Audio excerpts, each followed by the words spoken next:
Omutume Kaswabuli omuyiga koki Katonda yalonda Musa ye yalonda ne Kaswabuli. Yazalibwa mu mwaka 1936.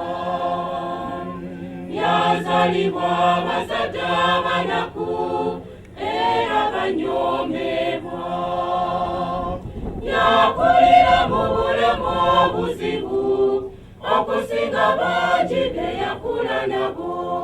Omutume Kaswabuli omuyiga koki Katonda yalonda Musa ye yalonda ne Kaswabuli. Mu 1946 yayingira essomero. Olunaku lw'abazadde be yakoma kumpi nnyo.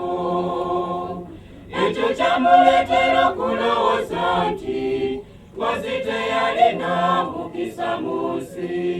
Omutume Kaswabuli omuyiga koki Katonda yalonda Musa ye yalonda ne Kaswabuli. Mu 1963 wakati mu buyinike yalinga tambula nasisinkana enjiri. Yakkiriza giri mu maanyi mangi n'okukyusibwa kw'ekiitalo.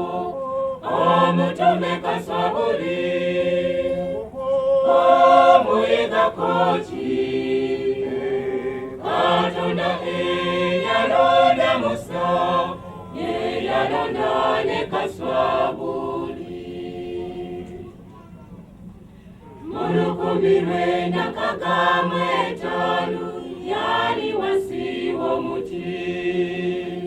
Yalinga maze ennaku nnyingi ng'alindirira Mukama.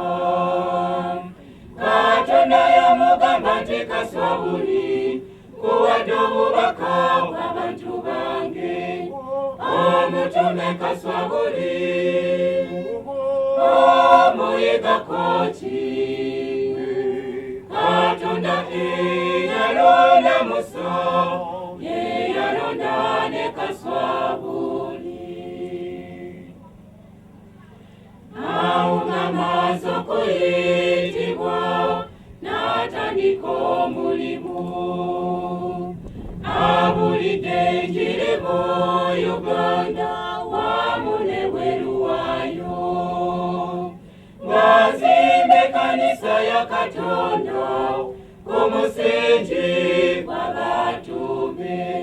Omutume Kaswabuli omuyiga koki Katonda yalonda Musa ye yalonda ne Kaswabuli. Ayise mu bizibu bingi nnyo ng'aweereza Katonda we. Mu kusekererwa n'okudulirwa n'okuyita obwereere. Ssaako obukyayi wamu n'obulabe mu booluganda ab'obulimba.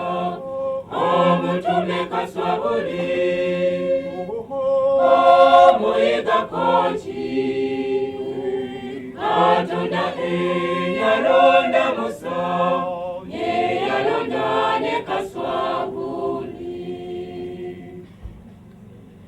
Mu 1975 yalinga abulira enjiri. Olw'obujanga buva mu b'amadiini bamuyingiza ekomera.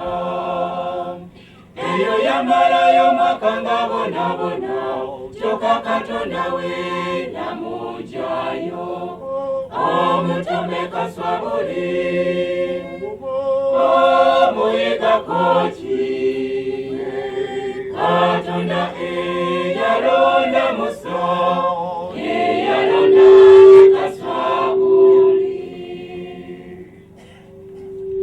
Twebaze Katonda kulw'omutume we Mukama muwe omukisa amuwanguze mu byonna mu lugendo wamu n'obuweereza amutikire engule y'obulamu awamu n'abo abeesigwa omutume Sauli omuyiga koki Katonda